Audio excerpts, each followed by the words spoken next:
So let's pick up then with the RDSP. Now, before we do, I feel like there might have been one unanswered question before the break. If there was, throw it out there. Otherwise, I'm going to launch into the RDSP. Okay, so on its surface, the RDSP does look a lot like the RESP. When we get to the inner workings, that starts to fall apart. Certainly not me, Stephen. All right.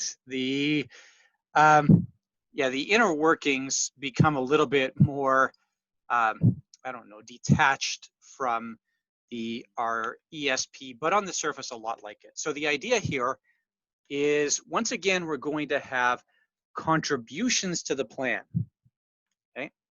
However, this time we don't have a subscriber as such. Okay, so there's no subscriber here.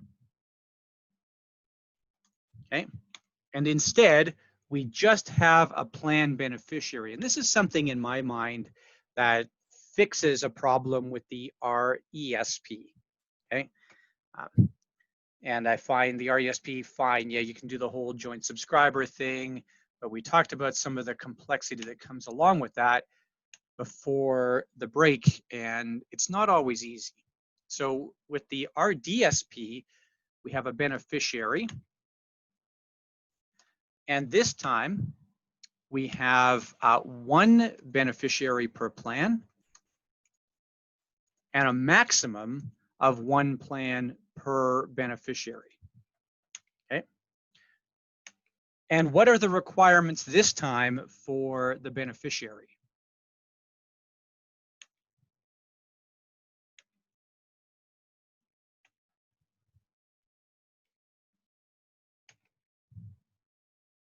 I want to be clear here. These are requirements to set up the plan. So what do we have to have?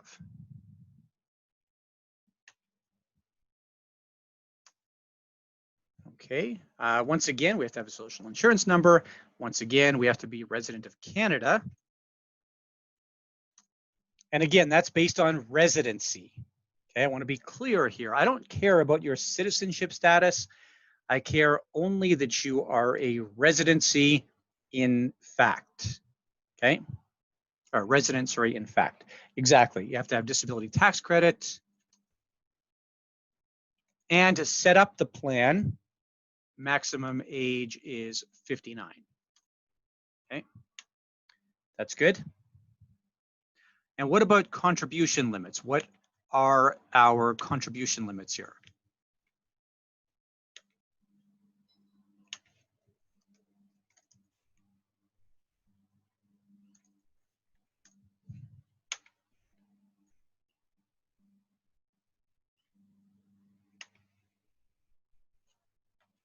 So quite a bit more than we've seen with the RESP, for example. We're at $200,000 lifetime maximum and no annual maximum. Okay, and the tax is almost identical to the RESP.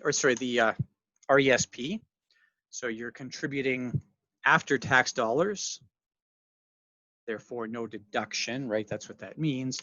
And we're going to put that into the plan.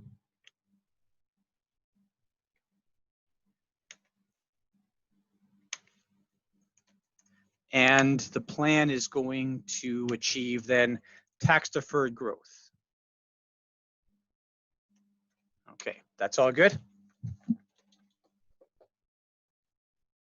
And our plan sponsors then are going to give us a range of investment choices. So the plan sponsors are going to include all the major banks and some of the credit unions, as well as a few mutual fund dealers. Okay. No insurers. You cannot have an insurance product here. You're explicitly not allowed to have a third-party beneficiary designation. So there are no insurance products permitted in here and no insurers that can provide, as a result, the RDSP. Okay, yes, exactly, as does CI, right? So there, or no, not CI, does CI have it now? But yeah, and so does, I believe IA has one. So yeah, you can absolutely do a seg fund in an RESP. That's fine, Melanie. You just can't do it in an RDSP. Okay. Yeah, perfect. Okay. So once again, we have this tax deferred growth. We'll look at, just like we did with the RESP, we'll look at withdrawals on the next page. And then at some point, we're going to have withdrawals. And there's really two basic structures for withdrawals.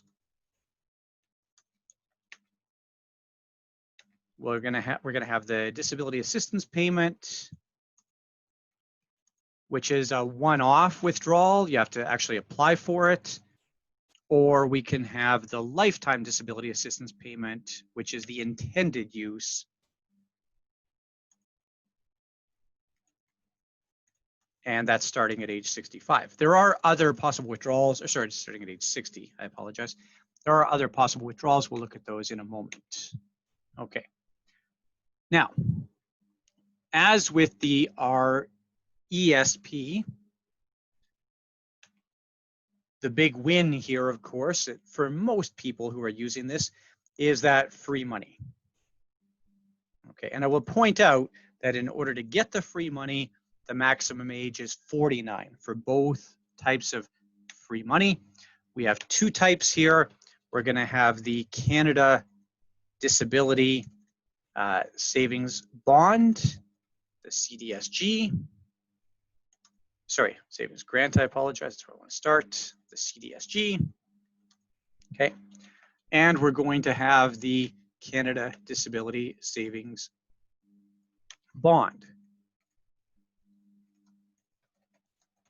CDSB. Okay, and with your CDSG, what's the maximum lifetime amount you can get from this?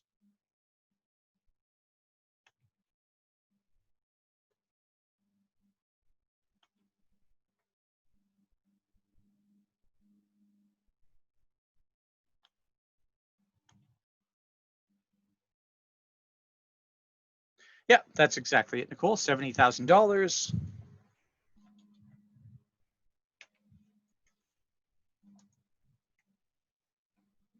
Okay. And the way that this thing works, it's once again based on your household adjusted, what we call adjusted family net income. Okay, so what the net family income is, this is the primary caregiver plus their spouse. If this person is a minor, or if the person is an adult, then it's your own income plus your spouse's income. Okay, so if that adjusted, or is that net family income, which is essentially line 23,600 for both people. So if that amount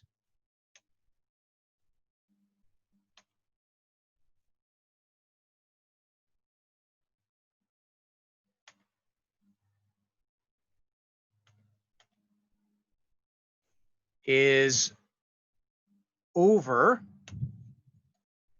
a relatively high threshold, in fact, I would suggest that this is a lot easier to access than the additional amounts with the RESP, so 91,831 based on last year's tax return. Then, sorry, over that amount.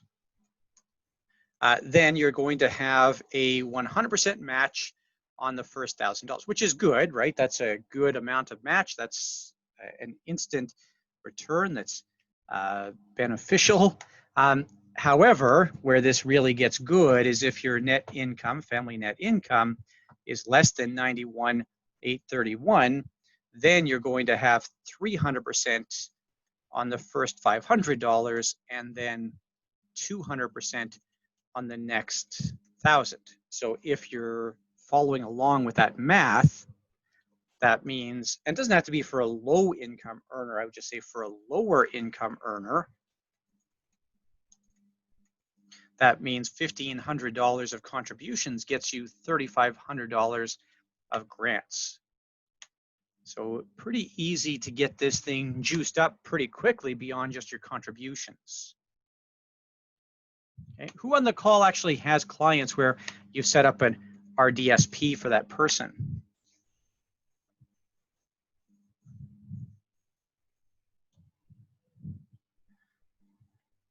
Uh-oh. Okay, there you go, Paul. Yeah, that's good, Alicia. That's more than most people do, honestly. Yeah, and it depends. And actually, Ryan, I think depending how you want to run this, there can be a benefit from a sort of, I just don't want to get into the headache perspective of sending a client to the bank or credit union to get these done. Okay, so I'm not suggesting that everybody, and it's a tough plan. It got a lot better last year. I'll show you last year where it got a lot better, but it's a tough plan. Yeah, perfect, Carla. And not everybody has them on their shelf. I mentioned the insurance thing already, right? So yeah, exactly. Okay.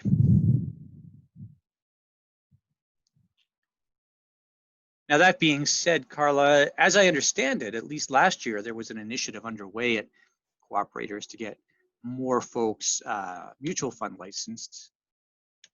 I assume that would open it up, but I don't want to assume too much. So then you have the bond. And once again, this requires no contributions. Yeah, perfect. So with the bond, what happens here, it's a maximum of $20,000 lifetime, okay? And you'll get, if, again, we look at that family income, okay, same deal here, net family income. So if that family income is over, and it's a relatively small threshold here, 45,916, then you'll get no bonds, okay? If your family income is between $30,000 to that 45,916, you get a prorated amount of bond. And if your family income is less than $30,000, then you get a $1,000 bond. So that's the most it can be. If you had just income under that 45,916, you would have a tiny little bond. If you made $31,000, you would get most of the $1,000 bond. Oh, shoot. You know what happened? It does matter, Stephen. Yes. I just clicked the wrong place at some point. There. Thanks. I didn't even notice that I'd done that. Thank you. Okay. So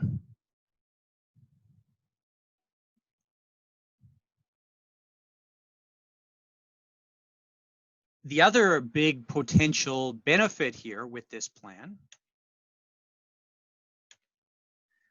is that if you have somebody who qualified for the DTC in previous years, and you're just now setting up the RDSP, you can buy back, or with bonds you don't even need to, receive your grants and bonds up to 10 years in the past, okay? You can get a maximum of $10,500 of grants in a year and a maximum of $10,000 of bonds in a year.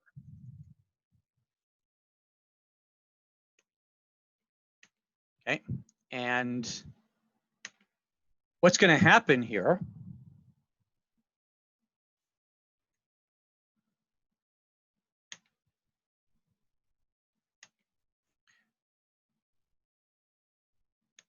with these with the grants is you get a letter actually. So every RDSP recipient, sorry, I apologize, every DTC claimant gets a letter every about March, April. And it actually shows, so this is something to pay attention to if you have clients who have the disability tax credit.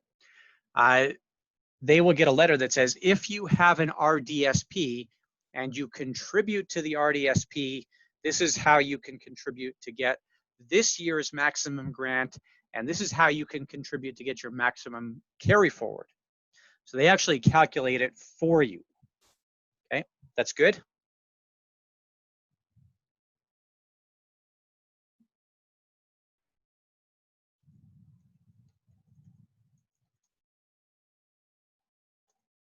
Has anybody ever seen that letter?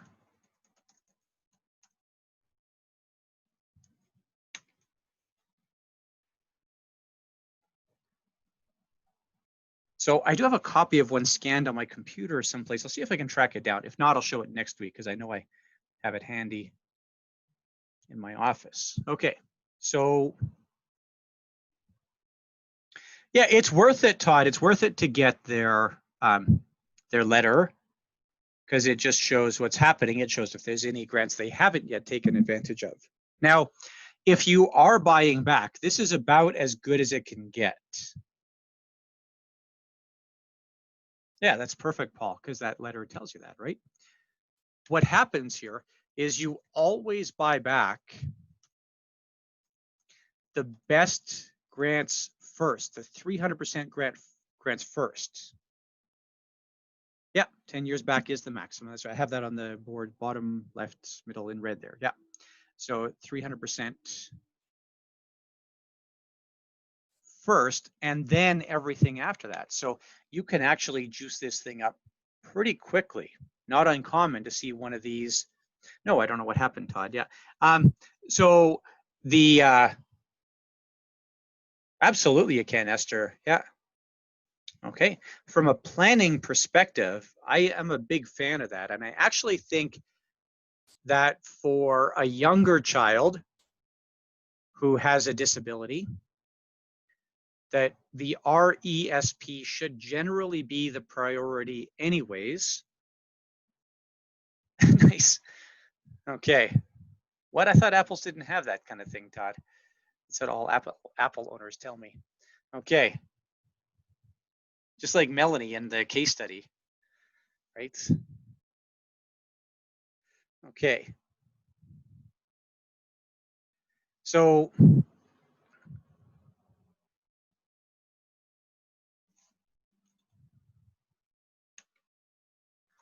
okay.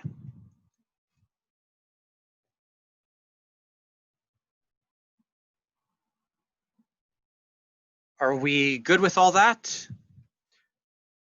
Now, I just want to talk about net family income for a moment here, because this is not always obvious to people. So let's say that I have a child with a disability here, and let's say mom and dad earn $150,000 a year, okay?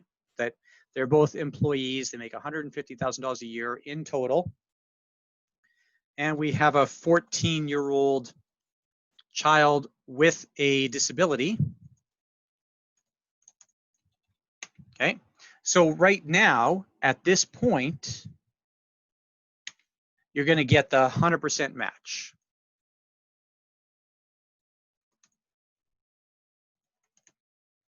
That's right.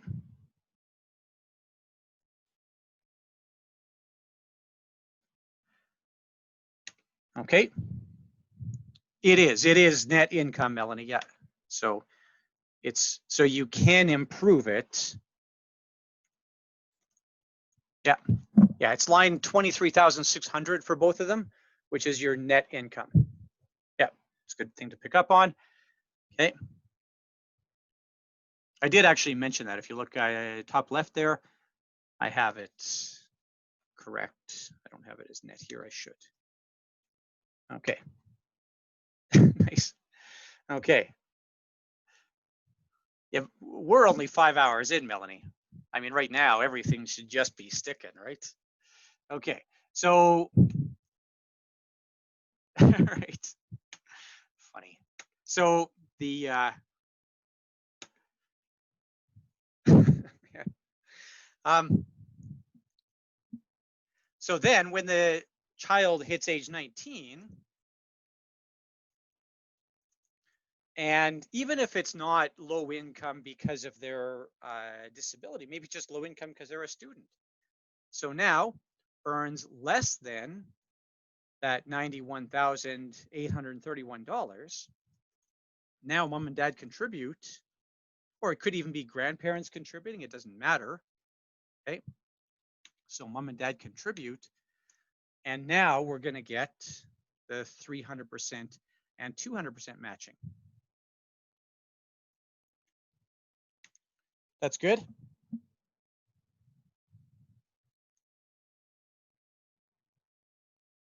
Now, if the child is 20, so let's say we've never set one of these plans up before, and this year the child is 20, and this is when mom and dad decide to set up the plan. Maybe they didn't know about it before, or maybe they weren't sure if the child was going to, this is actually what happened in my own family, not sure if the child is going to qualify for a disability tax credit out into the future. So what'll happen if mom and dad set up the plan this year, they're going to use the low income years for the kids' 20th and 19th year, but they're going to have to use the higher income years for the kids' earlier years. So you can't sort of wait until the kid is 19 or 20 and retroactively qualify all at the low income thresholds. Is everybody with me there?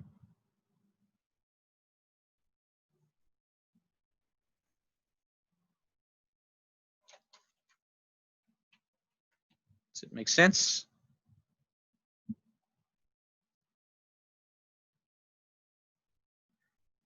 Okay.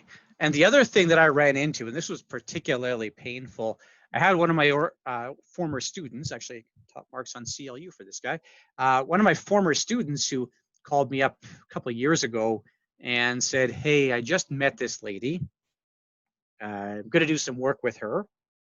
She just turned 50. She's been on the disability tax credit for 12 or 13 years, but she's never set up an RDSP. Can we set up an RDSP for her? So you can, she's under the age of 59. However, she won't qualify for any grants because she's over the age of 49. She won't even qualify for the retroactive grants for the years when she was younger than 49. Okay. So literally, that's how it works. Once you are 50, you no longer qualify for those grants, even on a retroactive basis. Right. So that's, I think, what they ended up doing, Paul, but no, no RDSP. Okay. And she earned decent income. She wasn't hindered in her ability to earn income. It was only a question of maximizing for the $1,000 grants. Yeah, so Paul, that's it. You just have the same plan all the way through. You don't change plans or anything like that because there's never a subscriber, right? Okay. In fact, anybody could contribute to this plan. So we set up the plan for the kid when they're 14. Mom and dad could contribute. The child can contribute. Grandma and grandpa on both sides can contribute, whatever. Okay. Okay. Yeah, exactly. Aunt and uncle, whatever you want, Esther. Yeah. Okay, that's good.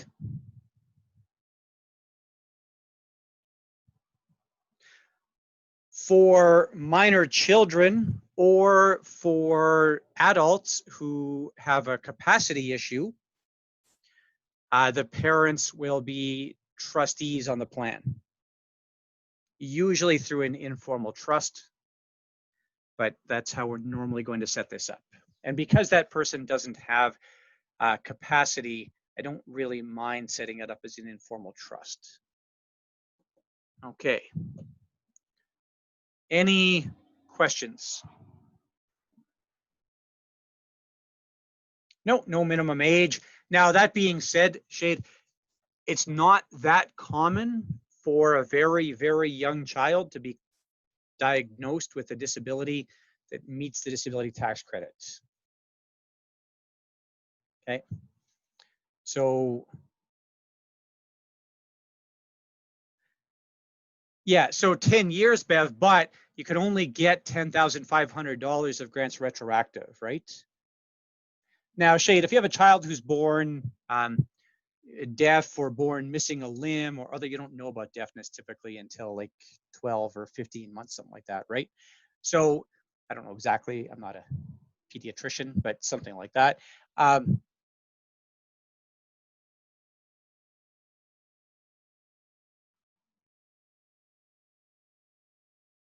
So you would see that maybe with a child who's born missing a limb, for example. That's where it might make sense to set it up for a newborn, but you typically don't see kids young who get the disability tax credits, okay? Just too hard to do a diagnosis until that child can communicate a little bit. Yeah, so Esther, I actually just saw this lady. So I have a friend who, he's another CFP instructor actually, and he has a daughter who is deaf, okay? And I always think about this. In fact, even with my own child, I think about this, but she is, and now she's graduated, she's done, but she went to university. She went to university specifically for folks who are deaf, okay?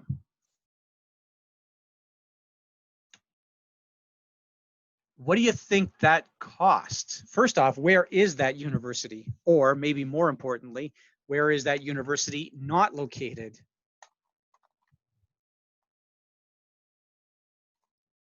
Yeah, it's not in Canada. Esther, she went to, exactly, Mark, she went to the United States to go to school. So not only was it a specialty education, but it was very expensive. It was just expensive in general because it's the United States. So the whole thing was pricey. And I always think about that. I think, you know, if I assume at age 4 or 5 that this child is never going to school, I'm probably right. Okay. And I always like to plan from a position of hope. So I look at that child at age 4 or 5 and I look at a learning disability or a developmental disability and I say, hang on a second here. Okay. And in fact, my daughter did this. She was older. She was 28 when she went to school. It took her a while before she could find sort of a way to go to school that agreed with her. But there would have been people when she was in elementary school who would have said it would be foolish to fund an education savings plan for her. And yet we did. And she ended up using that to pay for her education when she was 28, 29 even. Okay. I don't remember the exact timing, but so yeah, it's a really good story, Esther, right? It's good for her. It worked out well for us financially. We didn't have to come up with the money then and there. She had a bunch of grant money. Yeah, it worked out nicely. And if she had not gone to school, then you can actually take the amount that would have been paid as an accumulated income payment and roll that into an RDSP. Okay, so the parents don't have to take an accumulated income payment if they're collapsing the plan and doing a rollover into RDSP. Okay. All right. Any questions there?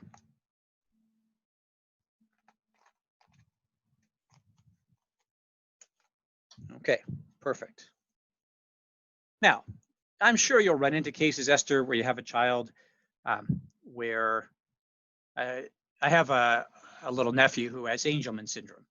And with Angelman's, post-secondary education is probably an impossibility. So then, yeah, just go straight to RDSP. Right, so that's the whole point here, Esther. Okay, so let's talk about that on the next page. I guess I'll mention that here. So what I can mention right here is that in all provinces, okay, we did talk about this briefly back in chapter 4, but in all provinces, the accumulation of benefits in your RDSP has no impact on your provincial disability supports.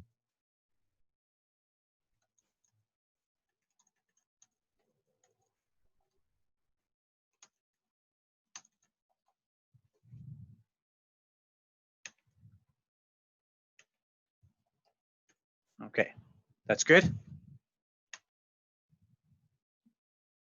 So that's AISH or ODSP or MAP or whatever. Yes, TFSAs do, Esther. So a TFSA will put you offside for ODSP or AISH or MAP or BCEA or whatever said.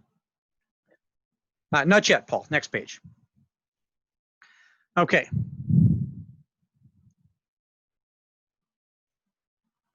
Any other accumulation questions?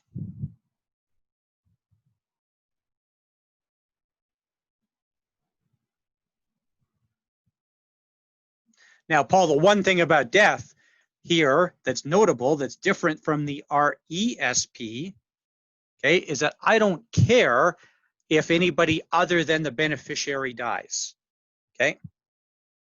If the contributors die or whatever the case is, the parents die, the grandparent, it has no impact on this plan. That's good? Okay.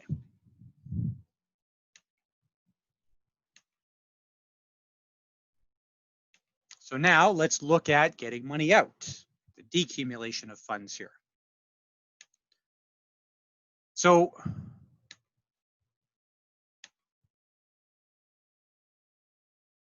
we have really two kinds of withdrawals and then a third that's sort of a one-off.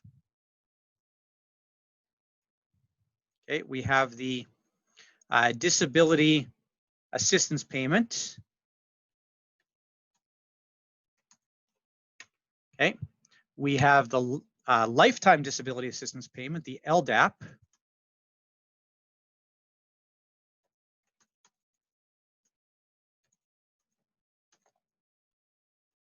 Okay, and then we can have a plan called a specified disability savings plan.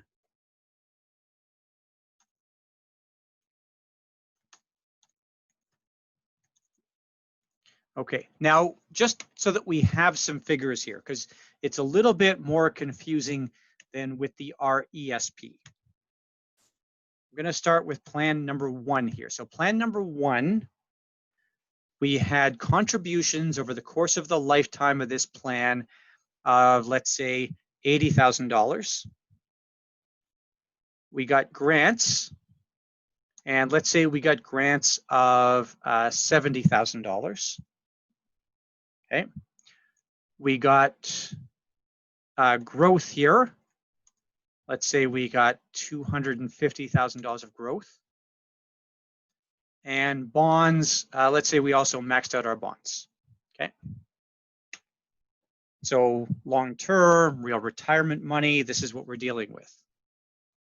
Okay, then I'm going to have a slightly different plan. I'm going to have plan number 2. And plan number 2 is a little bit different. In plan number 2, we have contributions again of $80,000, but we also have money that we got from a RIF or RSP, it doesn't matter, rollover. And we got $100,000 that way. And that was from, let's say, from mom's will. Okay, so we can, from mom's will, roll money into the RDSP for this child with a disability. And I'm going to have the same grants here. We got $70,000 of grants. We've got growth of, again, $250,000, and we've got bonds of $20,000. Okay, is that good? So we see the difference between those two plans? The one has that RSP or RIF rollover component to it and the other does not.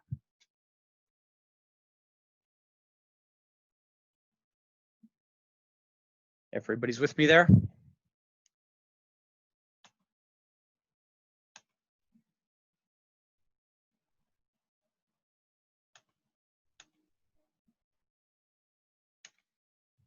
Okay, so I'm just looking for one thing real quick here.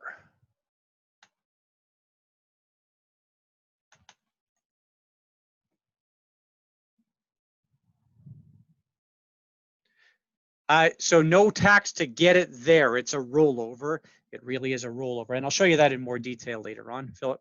But that is not a, so there's no tax on that. Okay.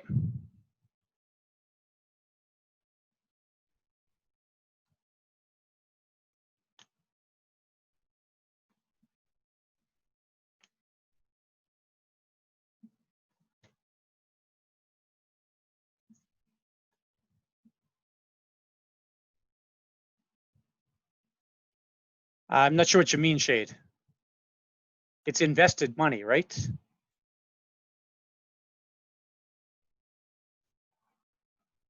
What do you mean by the component of growth? It's just investment returns? Not capital. The capital is the contributions, right? So growth is just your investment returns. Okay.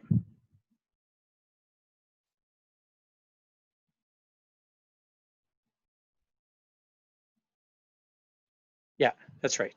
Do you think it's too much, Shade? Is that what you're suggesting? Okay, so keep in mind, when are we taking this money out? When did we contribute to this plan?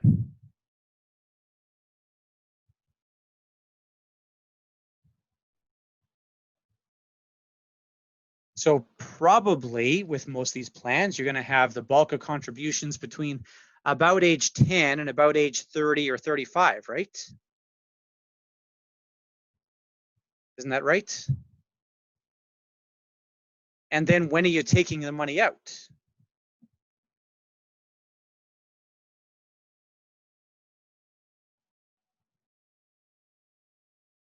No, sorry, when?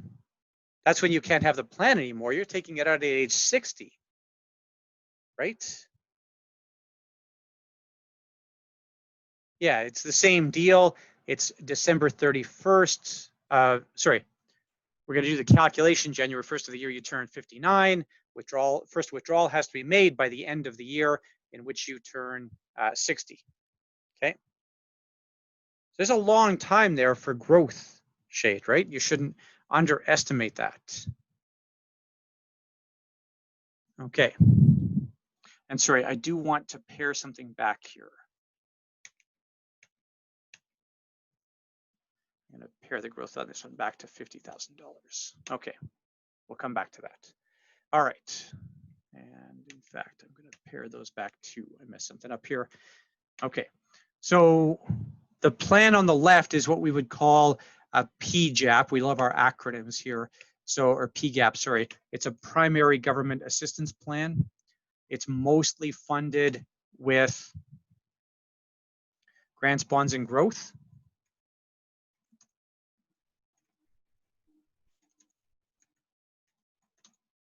Okay.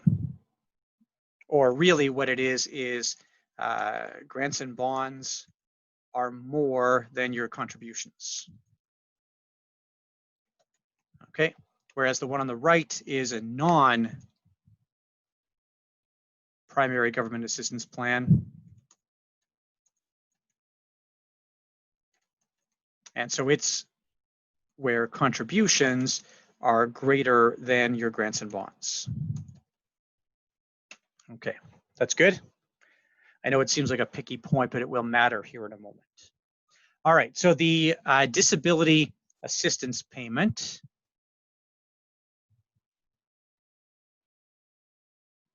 So you can do this anytime, but you must apply to ESDC. So you'd go to Service Canada, you'd say, here's why I want to take money out of my RDSP, and then they will pay that amount on a one-time payment. And what happens here is it's taxed proportionately to the plan beneficiary. So basically on any withdrawal, and this is going to be true for every tax calculation I'm going to show you now, on any withdrawal, we're going to look at the proportion of untaxed value in the plan versus the overall value of the plan. Is everybody with me there? So it's just a simple bit of division here. So how much is untaxed value versus the overall value? And that's going to tell me the percentage of any withdrawal that's taxed. Okay, and what kinds of things would be included in that untaxed value? What has not yet been taxed in this plan?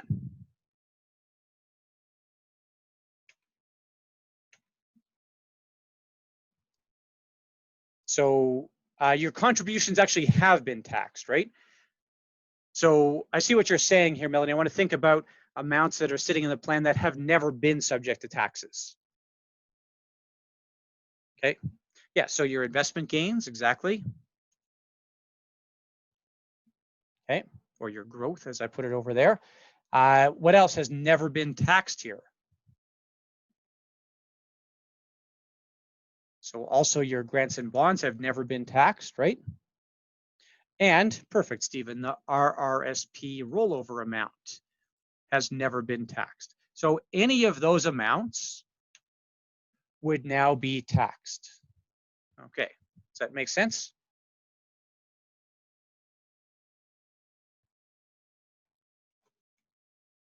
All right. And the other thing that's going to happen here, I got you. All right, Paul, it's okay. So the other thing that's going to happen here is you must repay any grants and bonds received in the prior 10 years. Okay, nice. And that's going to be proportional, just like it was with the RESP, proportional to the amount withdrawn.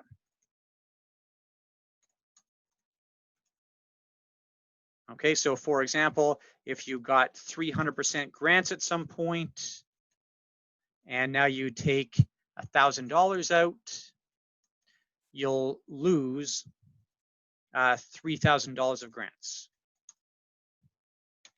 Okay, that'll go back to the government. You don't ever get that back. It's gone. Okay, there's no restoration of contribution room or anything like that. Okay. Any questions there?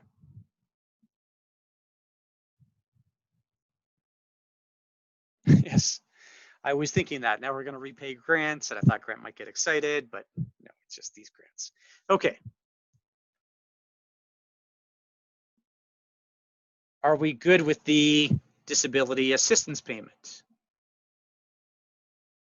So if you've had the plan in place and there's been no new money go in there for 10 years, it's not that big a deal.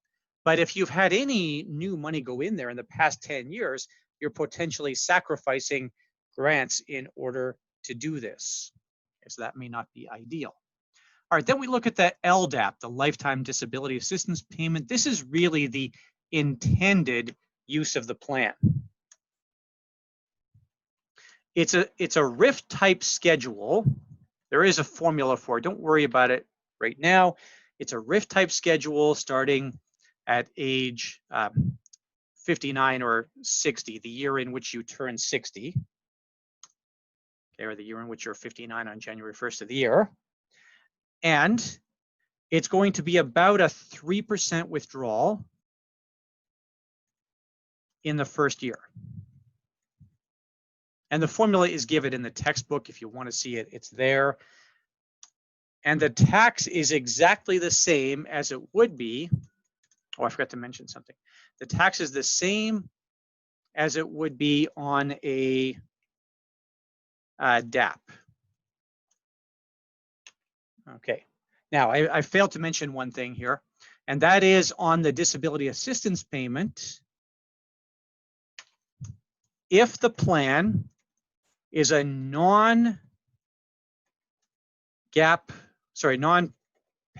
plan, primary government assistance plan. Okay, then there is no need for repayment of grants and bonds. Basically, if the plan was mostly funded with your own principal, then the government says, yeah, fine, it's your principal, you can take it back out. We're not going to take back our grants and bonds. However, there will come a point at which you run into now the plan switches from being a non-PGA to a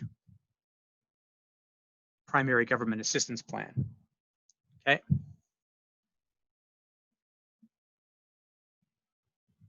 Okay, so then back to the LDAP. Really, this is just intended to be your lifetime retirement income. That's it. Really works like a RIF, other than it starts a little bit earlier. Now, just back to the question about provincial disability supports. Okay, so in most provinces, an LDAP payment has no impact on your provincial disability supports. However, in New Brunswick and Quebec, it does. So you have to be careful with that. Now, it's not necessarily that big a deal. I don't want to blow this out of proportion because your provincial disability supports end at 65.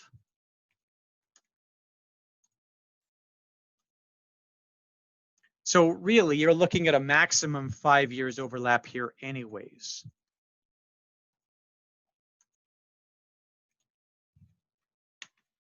Okay. Everybody still with me here?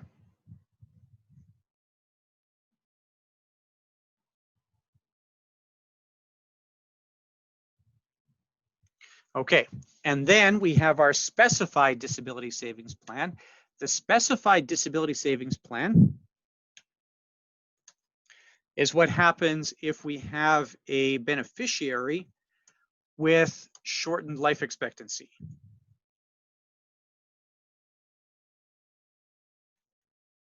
Okay, anything less than 10 years, and you get a note from a doctor.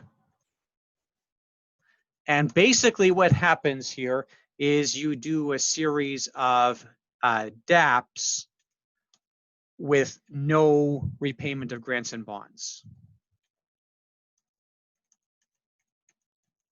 Okay, by the way, that repayment of grants and bonds is called the assistance holdback amount.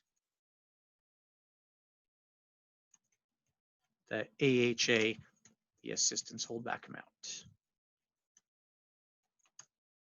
Okay, so there's no AHA with the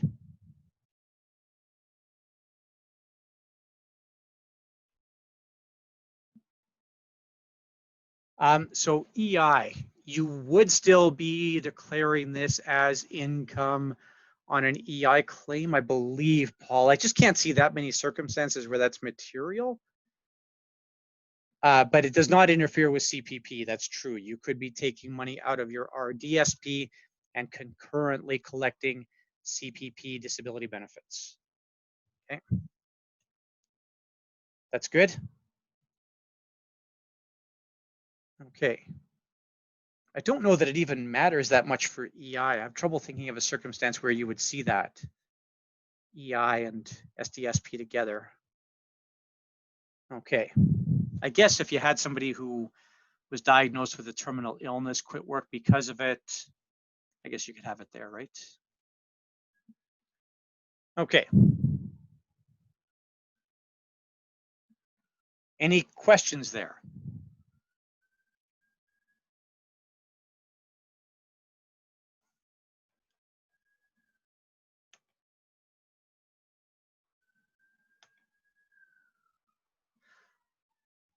Okay, now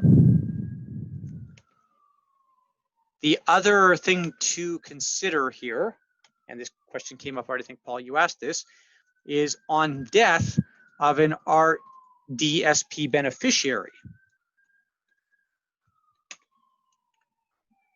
So what's going to happen here? Obviously, we have to collapse the plan. And basically what happens is everything is paid as a DAP into the beneficiary's estate. Okay, there is no ability to name another beneficiary.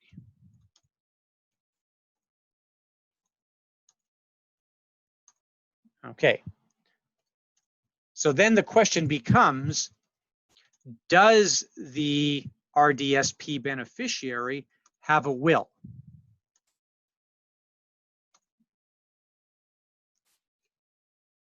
And this can be a really challenging issue, because if this person's disability was related to a capacity problem, then they may not have a will and they may not be able to get one. Okay, so we really have to think about what is going to happen on this person's death and what unintended outcomes we might get. Does anybody have one of these scenarios? You got grandparents who have money, they're good, they're responsible. They have kids who are not responsible, who have a child with a disability. I think, Mark, you said you got a bunch of grandparents funding RESPs. Do any of them fit that profile? There you go, Bonnie. This happens, right? So this is where you could end up if that grandparent funds the RDSP for that child with, for that grandchild with the disability, okay? And then that grandchild dies in some unfortunate accident. Yeah, that's not surprising, Bonnie, okay? That grandchild dies in an unfortunate accident, okay? And they were never able to write a will. It's almost certainly the case, and this might be true for your clients, Bonnie, it's almost certainly the case that any money that was in the RDSP is now going to go to the parents, not to the grandparents. And there's probably nothing that can be done about that. Okay, so Bonnie, I don't know if your clients are aware of that, but I think it's something to at least chat with them about at some point. Okay. Yeah, at the very least, Bonnie, I think that if that grandchild has capacity, they should get a will done. That's fine, right? But what's more important for that grandchild is they should get a power of attorney, because there's a high risk there of a loss of capacity, and a power of attorney can make all the difference in the world there. Okay, so that's a, you know, you don't think about it. You don't think about getting your 20-year-old child who has a disability to go and do a will, because who cares, right? But there's a reason for that person to get one, and to get the power of attorney that's probably more likely to be useful at some point. Okay.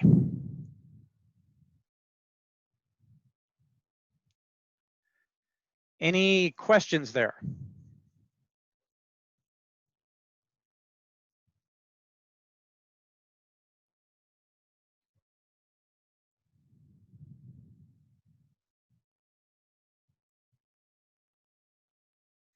All right, perfect.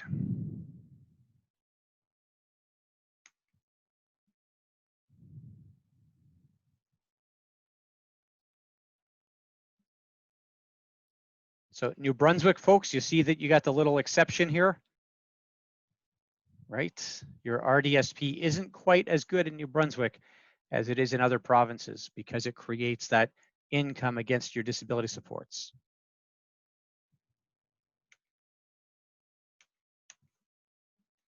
Okay, so I have a few scenarios here that I always like to go through with the RDSP to see how this is going to work. The first is in the case of an older adult. And here's my scenario. Let's say, and some of you might have this, mom is 80. We have a daughter who is 55, has a disability, and lives with mom. Okay, anybody have a client in this type of circumstance?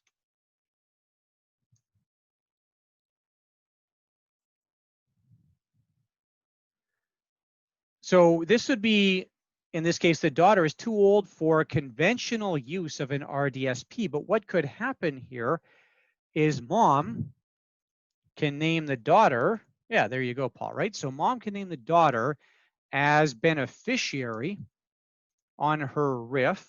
We can roll up to $200,000 into the RDSP, and we can preserve, we can have no tax on death then, and we can preserve the daughter's provincial disability supports. Okay. Jason, can they still do that $200,000 if they've already contributed to the RDSP? Right. If there's already an RDS, and that's what I had said, there's no RDSP in place already, you always have to respect the $200,000 limit. That's the limit. Okay, thanks. Yeah. That's all. Yeah, Just good clarifying. Thanks. Yeah. Thank you. No, that's good.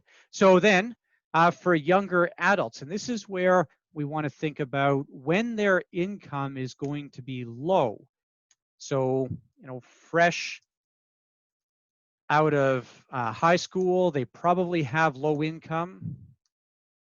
Even if they have good income earning potential later on, this is the time to fund the RDSP. This is when you're going to get your 300% and 200% grants, and it's based on their income, not on mom and dad's income.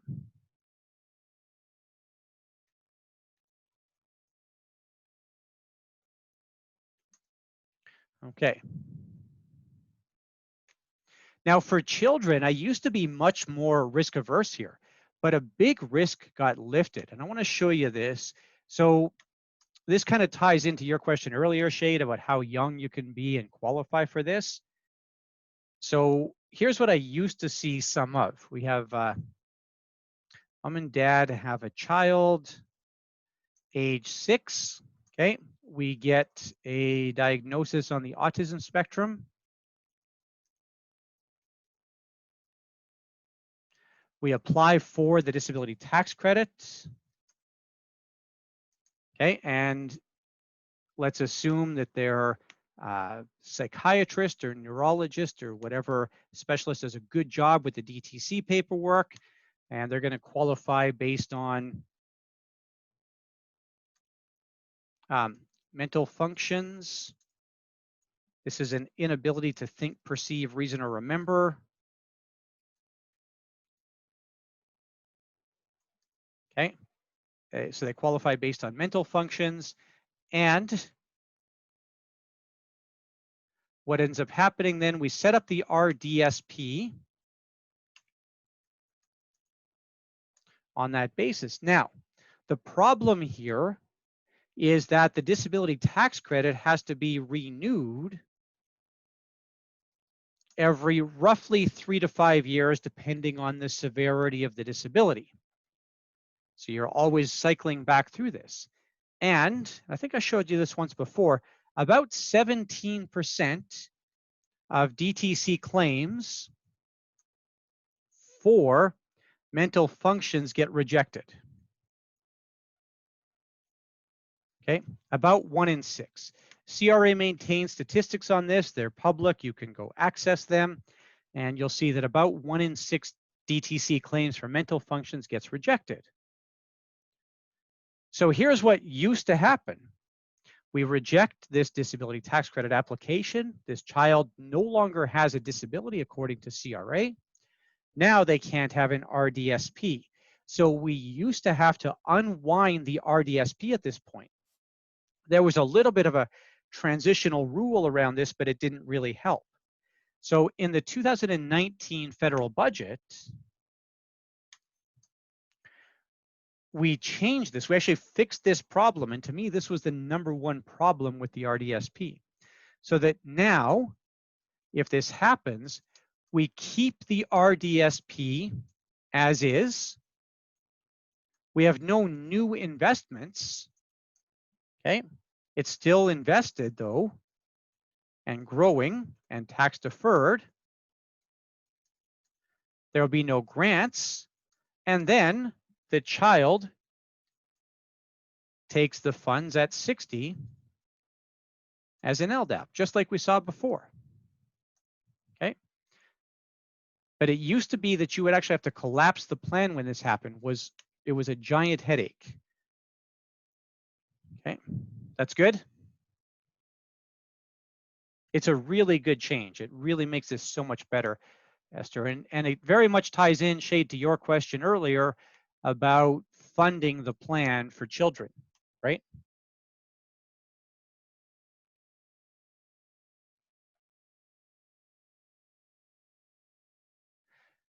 Yeah, and you see my argument there, Esther, right? I think you and I are on the same page there. To me, and I don't have a child who's on the spectrum, nothing like that. So I'm not at all qualified to comment on all situations, but I would assume you're going to see a large number of kids who are on the spectrum who still can go to post-secondary. Okay. From what I've seen of that, and I don't think it's an automatic disqualifier for post-secondary. All right.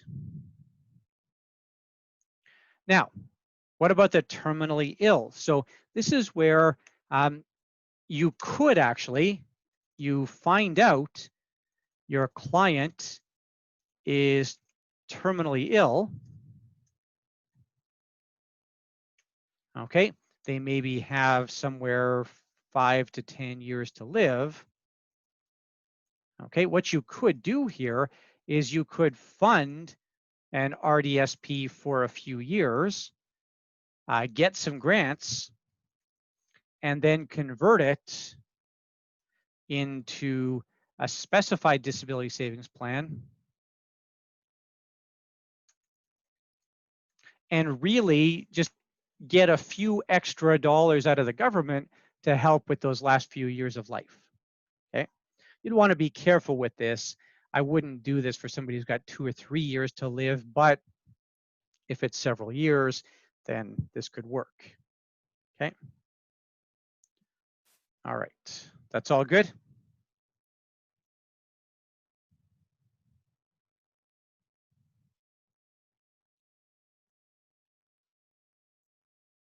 Okay.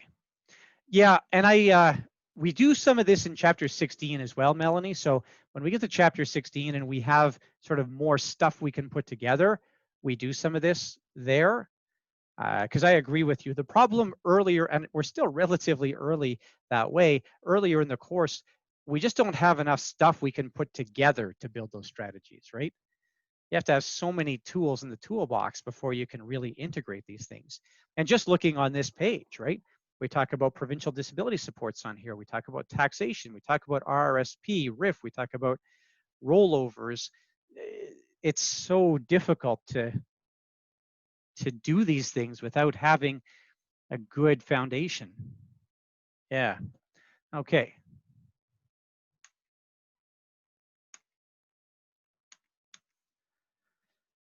Perfect. All right, let's switch gears. Can we look, any other RDSP questions? Sorry, I don't want to dismiss RDSP questions. I really do think that, well, the statistics bear this out. So first off, the statistics are that about half of Canadians who would qualify for the disability tax credit have even ever bothered to apply for it. That means that you have clients, and I promise this is true for every single person on this call. You have clients who would qualify for the disability tax credit if they applied for it, and they have not applied for it. Unless you have no clients, then I rescind my promise. That's good? Yeah, so that's a tougher one, Esther. In fact, I just had a friend who died of breast cancer. And well, actually, it's not exactly true. She originally was diagnosed with breast cancer, and she fought for, I think when the first time we found out about diagnosis was about a dozen years. it's honest, it was sad, Melanie. It's actually a couple months ago now. It's like it's not fresh, but it's still sad, right? So, but she ended up dying actually of brain cancer, and I think about a case like that where she fought and fought and fought. It might not have worked, Esther, because I don't know exactly what diagnosis she got when. You have to have that less than 10 years to live. I don't know when she would have applied for disability tax credit. I don't know exactly. That's fair. By the time she died, she was over the age of 60 as well. So that would have been a little bit different. So, but yeah, that's the kind of thing, Esther, where you really have to be prepared to dig in to that person's life. Okay.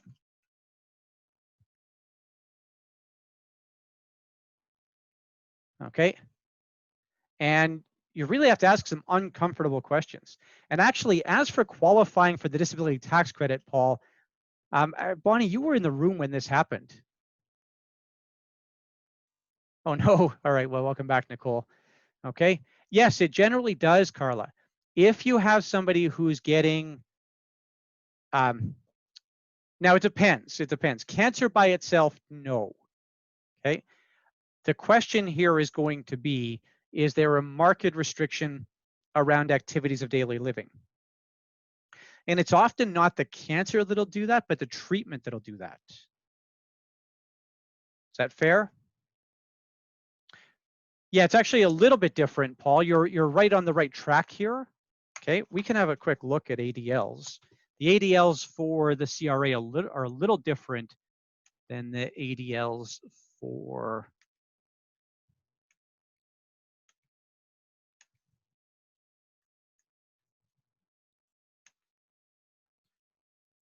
your long-term care. Right, so here's the criteria, Esther, and I'll give you the link.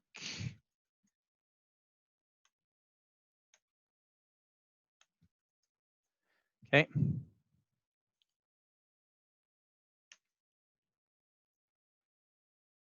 So here's the things that you can qualify based on, right? Yeah, so that would be it, Mark. But what I would suggest is more likely is somebody who is in for chemotherapy and is rendered or qualifies for DTC due to the side effects of chemotherapy or radiation treatment. Okay, is that fair?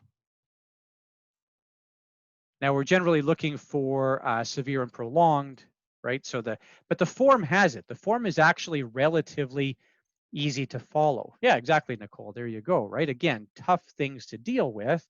And that goes back to my comment earlier. None of these are good stories, right? You hear Nicole say this and you're like, oh my goodness, Nicole, I'm sorry, right? But you have to be able to ask those questions. Okay. That's good. That's how you're going to find where people qualify for this stuff and where they have family members who do. Okay. So yeah, vision, speech, hearing, walking. So walking is one. This is maybe the one for your client, Esther, right? That kind of thing. Okay. Oh, that is lucky, Mark. Yeah, that's the best thing you could get, right? Yeah, I always, this terrifying thing about cancer, Stephen, is that at any given time we have 3 or 4 cancers growing in our body that our immune system is fighting off successfully. Yeah. Okay. There's your terrifying statistic for the day. All right. So, yeah, eliminate. So this is where you get the ADLs that you're more familiar with. Eliminating, feeding, dressing. Here's the mental functions that I talked about. That's that think, perceive, reason. Oh, sorry, it's not. I apologize. I said think, perceive, reason, remember. It's adaptive functioning, remember, problem solving, goal setting, and judgment. Okay, that's good. Life-sustaining therapy, that's the one, again, we sometimes see that for folks who are either in dialysis or on cancer treatments or whatever the case is. Yeah, brutal, is it, Nicole? Yeah. Okay. So yeah, you add it all up, And you get this, and really this goes to the family doc or other practitioner you see here on this page. Okay, you get the whole thing. So that's it. The form is actually relatively straightforward. Okay. Yeah, that's it, Esther. Okay. All right. So honestly, Paul, I find almost always if you take this to the doctor with, let's say, some useful cues, the doctor will fill it out. Okay. You with me here? Whereas if you take it to the doctor blind, unless the doctor knows the client or knows the patient very well, it's really a crapshoot whether this works out or not. Okay. Yeah, perfect, Esther. There you go. All right. Again, not a happy story, but a little bit of a win there, right? And even without disability savings plan, Esther, your client is still going to save about $3,000 to $4,000 a year, or sorry, I apologize, $2,000 to $3,000 a year in income taxes just for having this. Okay. All right.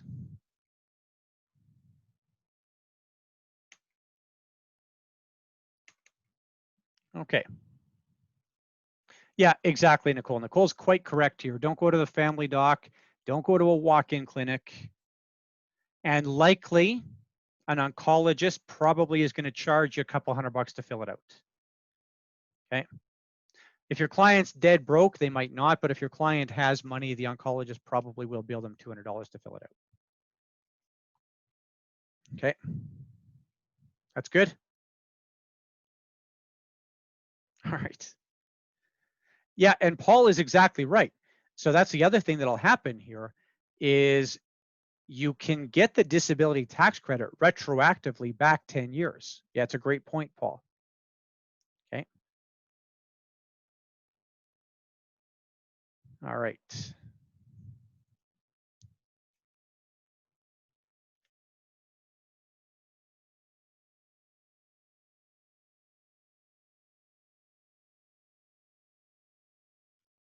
Now, your client's not going to go back 10 years, Esther, right? She's only going to go back to when the cancer showed up, but still, 2 years is 2 years, right? Okay. So then we'll look at TFSA, a complete switch of gears here to the TFSA.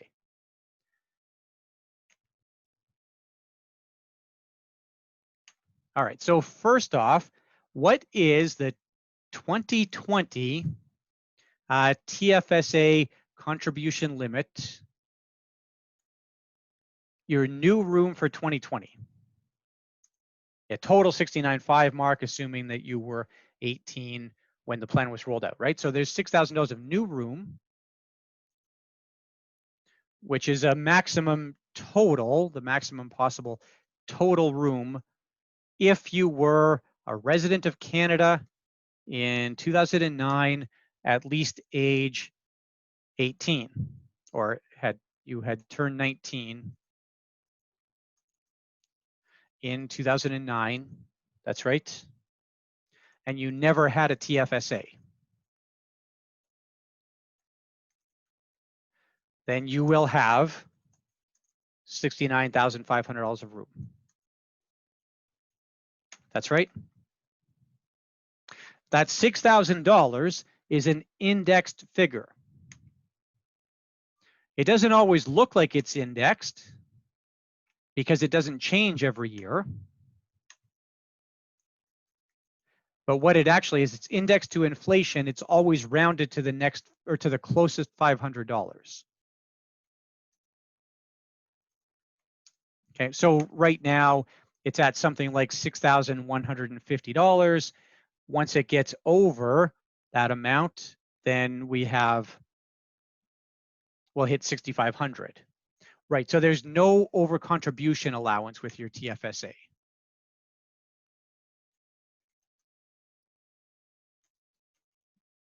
Okay, and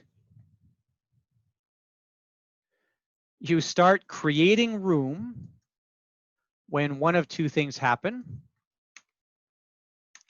when you become a resident of Canada and January 1st of the year you turn 19.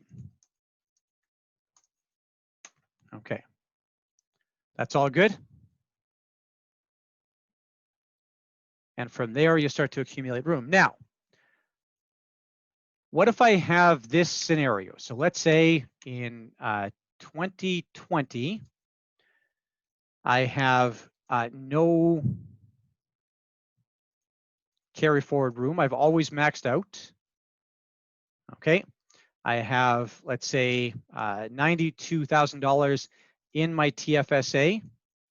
And on January 1st, I add $6,000. No, it's the day, it's the year you turn. Don't I have that right, Todd? I always thought it was in the province of BC, it counts from the year you turn 18, but you can't open it in BC until the year of 19, but you get last year's and this year. So if someone opened a new TFSA in BC, they can put in $12,000 at age 19 because it's the age of 18 is the first year. 18 years or older. Yeah, it's 18. Sorry. Yeah. No, Paul, he's just talking about ownership restrictions here. That client could, Todd, go to the bank and open a TFSA and a savings account at age 18. You just don't want them to, right? But in BC, I don't think you can. I think the law states not till they're 19 on their birthday too. Not the year they turn 19, on their birthday of the year they turn 19. Yeah, that's true. That's true for ownership of property. Okay. Okay. And it is, sorry, I have this wrong. This is actually the day you turn 18. Yeah, because I just set this up for a child, and that was the dilemma. So okay. Really and truly, if that person had gone to the bank on the day they turned 18, they could have had a savings account in a TFSA and put $6,000 in it. Okay. Didn't know. That's okay. It's just your restriction is for mutual funds, Todd, right? Where you can't. Yeah. Okay. Thank you. Now you could do a seg fund there. You don't have to be 18 to own a seg fund, or you don't have to be 19 to own a seg fund, right? Because the Insurance Act allows you to enter an insurance contract at age 16. Now, Sun might restrict that. That's a different question. All right. Yeah, that's just BC, Bonnie. That's just BC. That's your age of majority rules. Okay. Alberta 18 is the age of majority, so it doesn't matter. Okay, anyways, let's go back to my 2020 person. So now I've got no carry forward room. I have $92,000 in the TFSA. January 1st, I add $6,000. Everybody's with me here?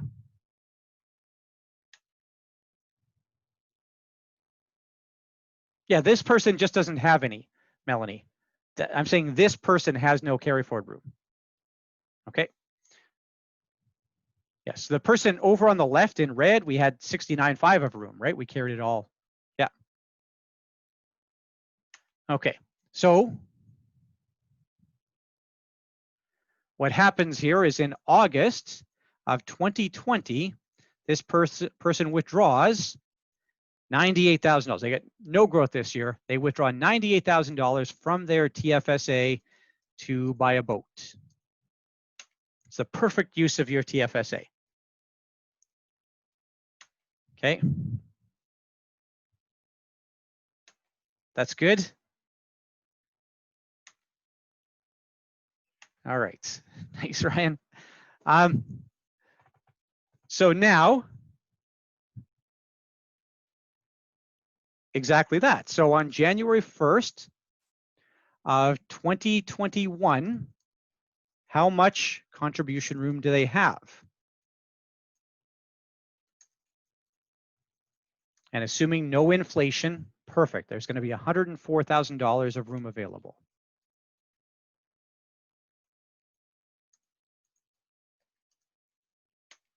You got one thing wrong though, Jason. You said August 2020. It should be August. That's this year. Yeah, that's right. So, oh yeah, okay, you got it right. I was thinking something else. Good. No problem. All right. So I hope we're all allowed some mistakes because I make my share. So in a different scenario, So now, once again, no carry forward room. And same deal, we have $92,000 in the TFSA, January 1st. We add $6,000. That's good. Oh, there you go, Mark. All right, so January 1st, we add $6,000.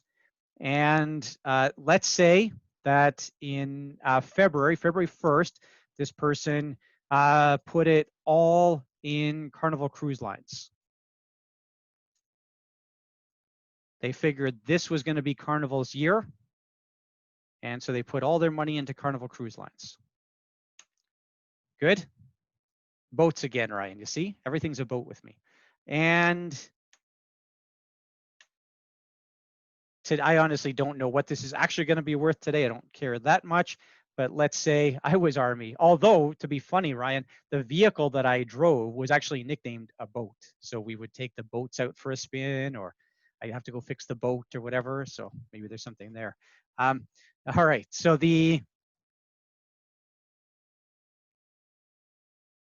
now in August of 2020, it's worth, let's say, $12,000 in total. That is the sum total of their value of their TFSA. That's good?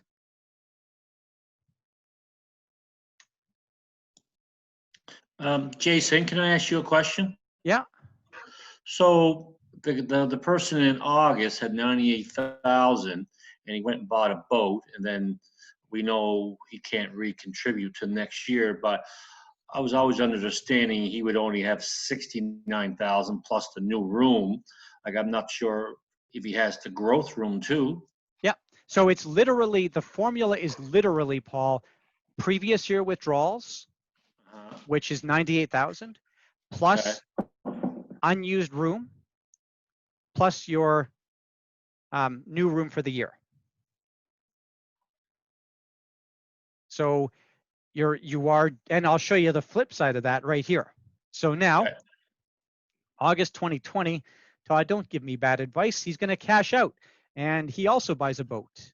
Okay, so he takes his $12,000 out of his TFSA. There's no value left now. It's cleaned out. And he also buys a boat. Okay, so now on January 1st of 2021, how much room does this person have?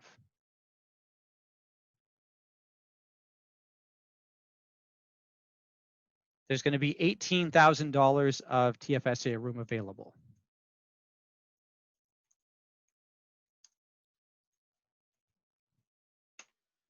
Okay, that's good. That's why you don't sell, Jason, because he's way down and he'll never get that TFSA back if he sells. So he keeps it to recover, because if he sells, he loses all that TFSA room for life. But he's come to terms with it, Todd, that Carnival is never going to recover. Do you see? What you really don't do is put all your money into one stock in your TFSA if it's important to you, right? Okay, that's good. I mean, if you're a complete gambler, fine, go ahead. I don't care, right? That's exactly what it is, Nicole, right? I should have done Shopify, Bev. Okay. So it's both ways, Carla, right? That's the double-edged sword here. So yes, as you grow your room, that works in your favor. But if you lose room and make a withdrawal, you're really locking in that loss, which is what Todd did not like here. Yeah, I could have done Uber. There you go, Esther, right? Airbnb, I should have picked on Airbnb. Okay, that's all good?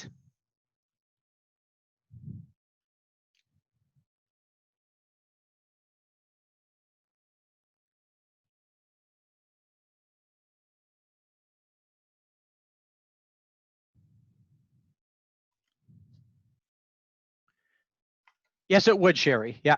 So your CRA Online account will show these numbers, although, Sherry, it's often a little bit lagging compared to reality. Okay. Yeah, so I could take the $12,000 out of Carnival and go buy Shopify with it. Carla, that's fine, right? Yeah, that's true, Mark. In fact, when you look at who gets reassessed in their TFSA, it's often people who have very regular account activity. Okay, either deposits or withdrawals. Those things both create confusion. Okay. Yeah, essentially, Sherry. Yeah, yeah. Okay.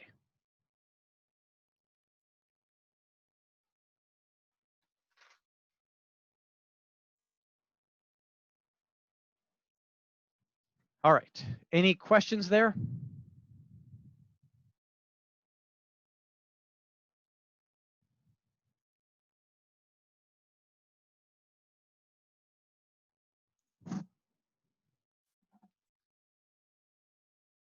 Okay, perfect. So the next thing we'll look at, since we just talked about your contribution limits, is your over contribution penalties. Yeah, go ahead, Stephen. Yeah. Sorry, I had to run out as my windows were open in the pouring rain. I missed the impact of a loss in your tax-free savings account. Am I hearing correct that if you had an investment loss, that would forever Only if you make the withdrawal. Only if you make the withdrawal. So I would go ahead. The material fact here is not that he had a loss. The material fact is that he had a loss and took everything out of his TFSA. Okay, so whatever his investment was at was the room that he had contributed to, and that's a permanent loss if he takes it out for a contribution room. Essentially, yes. Yeah. I think you're expressing that right. It is what I have on the board here is exactly correct. It's if you have suffered that loss and then you clean out the account January 1st of next year, your new room, the formula for your new room, and I actually didn't express it quite right before. Your room on January 1, 2021 room. The formula here is the new room for 2021 plus, and I should do it like this, plus any unused room for 2020 plus any withdrawals in 2020. Okay. Okay, so, and that's exactly how it's written in the Income Tax Act, although it's A plus B plus C, and then you have to read the rest of it. Okay, yeah, go ahead, Todd. Yeah.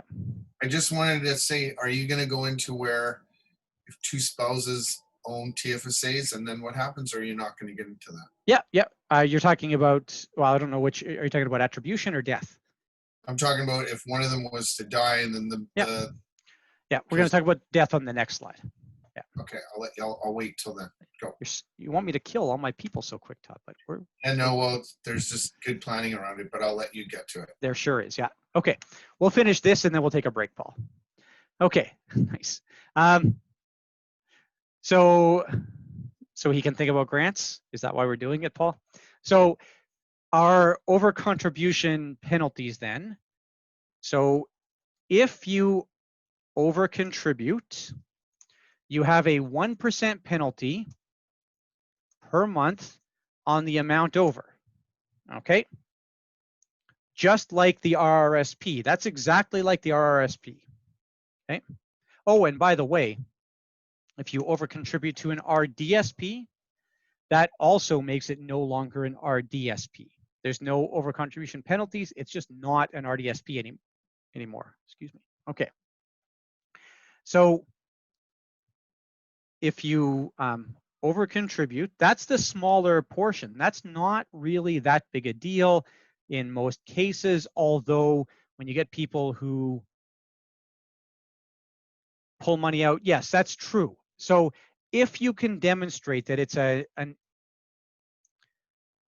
administrative error or born of ignorance, yeah, exactly, Ryan, yeah. So if you can demonstrate that it was innocent, administrative, CRA will give some leeway here.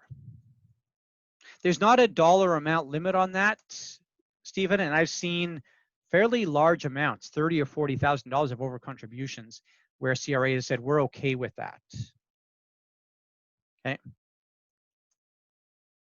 Now it depends what you're doing, right? And most often where you see that is somebody who did my boat buyer's plan, right? My really solid boat buyer's plan, and then put the money back in November. And if it's just a one-time thing, CRA says, well, really, what's the difference? It would be maybe $300 of penalties. We're just going to waive it. Okay. That's a bigger problem, Paul, right? If you've got somebody who repeatedly does this, somebody who's got multiple, let's call them offenses, that's where CRA is far less likely to sort of forgive it. Okay. Yeah, perfect, Stephen, right?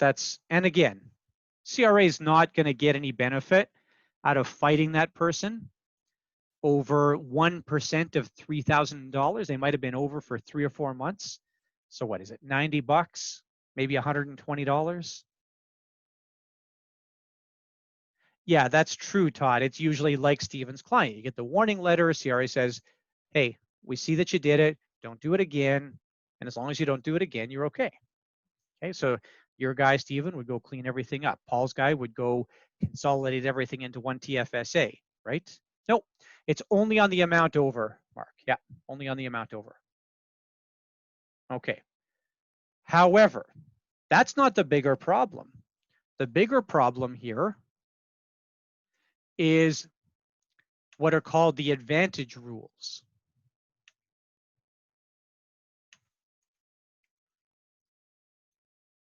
And the advantage rules say, if you tried to use your TFSA to get a tax-free growth where you shouldn't have,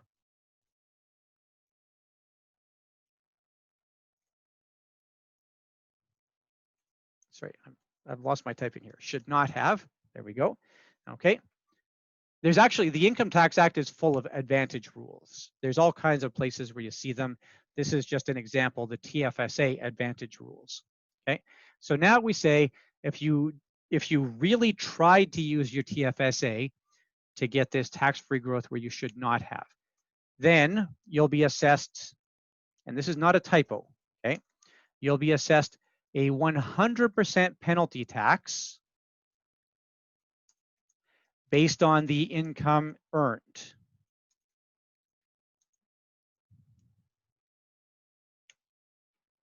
Okay, so you will pay 100% of the amount earned as a tax. So what you might have done here, is, and this wouldn't be typical today. This used to be quite common, okay? But let's say in 2020, okay, so now I'm going to play the opposite end of this. So in, let's say, what about May of 2020, I put, let's say, $200,000 into my TFSA, which I've never used before. I don't know why not, but I've never used it before. Okay. To buy stock of Carnival. Okay. It was at an all-time low there. And in fact, if I had done this, I think I'm up a little bit now. I think I might be up 20 or 30% on this bet. Everybody's with me here? So let's say, for the sake of argument, and I don't know what it is. Yes, I know this story, Grant. In fact, I know this guy, right? So, and we'll talk about that in a second. That's a little bit of a different story. So now it's worth, let's say, $350,000. Okay, I have no idea what it'd actually be. I don't care. So it's now worth $350,000. I sell, and I realize a big gain, but it's all in my TFSA, right? So therefore, tax-free.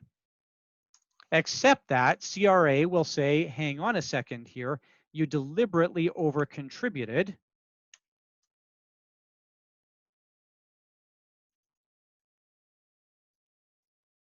Okay, so on the 69.5, the gains on that are tax-free. Okay, that's good. But on the 131, sorry, on the other $130,500 that's over the limit, all the gains that can be linked here are taxable, and I'll pay a 100% tax. Plus, I'll pay the 1%. Yeah, it's exactly the opposite, Roxanne. Perfect. I'll pay a 100% tax on those gains. It's not that it's fully included as income. It's a 100% tax. Okay, is everybody with me there? And here, yes, that's true, Paul. Here, I'm not going to get what you suggested before, Todd. I'm not going to get any forgiveness. Plus, I'll have the 1% penalty tax on the amount over.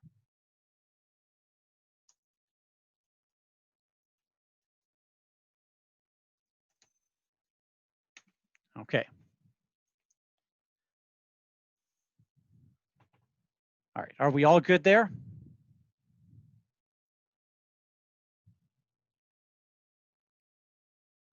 Yeah, perfect, Todd. Okay.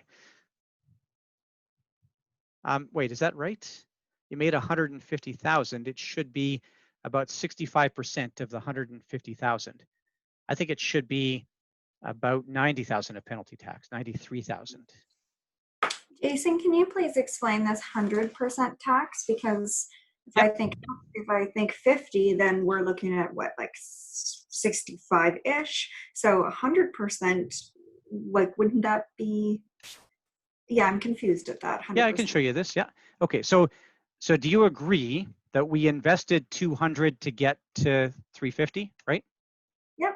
Okay, perfect. So, and of that, 100% taxable at your MTR. Is that all Nope. it is? nope, Okay. nope. Okay. So that's exactly what I don't want you to see it as. Okay. So you invested 200 to get 350. So of that 200,000, 69.5 was legit, right? Mhm. So as a percentage, that's 35%, right? 34.5% Mhm. of the amount invested. Yep. My math is right there, isn't it? I don't want to mess up the math because I feel like I'll get in trouble if I do. Thanks. 34.8% is legit. Which means then the other of that, 65.2% is not. 65.2% is not legit. Okay. Okay. So we'd now take the 150,000 of gains. That's what it is, right? 150 of gains. Mhm. Times 65.2%. That's the illegitimate portion of our gains, the ill-gotten portion of our gains, if you want. Mhm. That's $97,800. That's what I was looking for. Mhm. $97,800 of, let's call them bad gains. Yeah. That's good. So you would be assessed $97,800 of tax.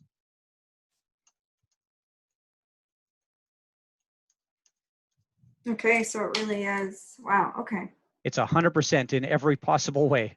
Okay. So it's like you gain 97,800 the bad way, so you're going to pay 97,800. So essentially, you're getting nothing. Yeah, 100%. Yeah. Okay.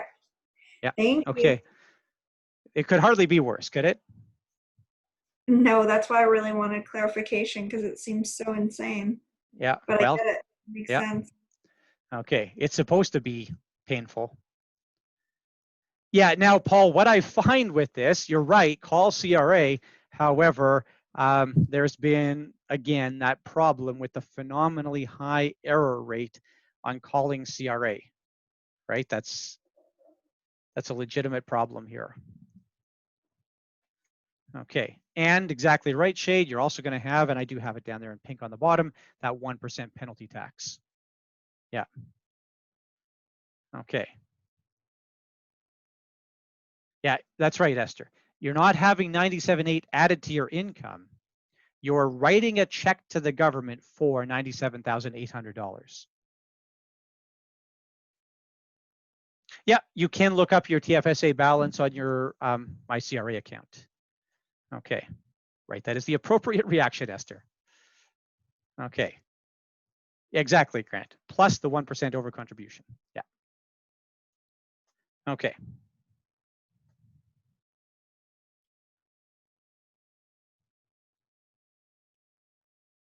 What's the 200, Bonnie? Why do I care about 2? Oh, that's what I did, Bonnie. I have that 200 in there, right? So, so that all the $200,000, that's just going to attract the 1%. Right? Yes, there's going to be interest on this, Paul, because they're not going to catch you right away, right? So they're going to let this thing sit for 3 or 4 years, and then they'll come back to you. And because you didn't report income you should have reported, and you probably didn't report it for multiple years, you're also going to have your failure to report penalties. That's good. Which remember is, I got to think back now, 10% of the income on the first go around and then 24% on subsequent penalties. Okay. Yeah, absolutely. Sorry, Bonnie, I don't know if I actually answered your question. I think you did. I was trying to figure out, because he invested 200,000, but he is over his 69,000. So that amount there, he would pay the 1%. Yep. On the over contributions, and then the 150,000 is what his what he earned. So that's where he pays the tax on it. Yeah, exactly. Yeah. Okay. Thank you. Yeah. Okay. But Jason, does he still pay the 1% penalty if he pulls the money out within the first month? Because I thought this Nope. guy was day trading. He would put it in for 2 weeks, take it out. Then the next month he would do it for 2 weeks, and take it out. It's 1% for any month that you're over. Oh, I thought it was a one-time. okay. It's, what do you mean by one time? Like it's one, so if I put the 130,500 in August. Jason, that was Kim. She doesn't know. Oh. So it's okay. She just walked into the room. She wasn't here. She doesn't know. So she just came into the room. Hey, Kim. All right. Okay. Okay. That's good. So all good? All right. We're well past due for our break again here. So let's take a coffee break there. We'll come back afterwards and we'll talk about dying with a TFSA. I have 19 minutes to. We'll take, can we just do a 10-minute break here? We okay, so I can make up for the time that I lost you this morning? And we'll resume then at, now I've got, we'll resume at 8 minutes to. Okay, thanks, we'll see you back then.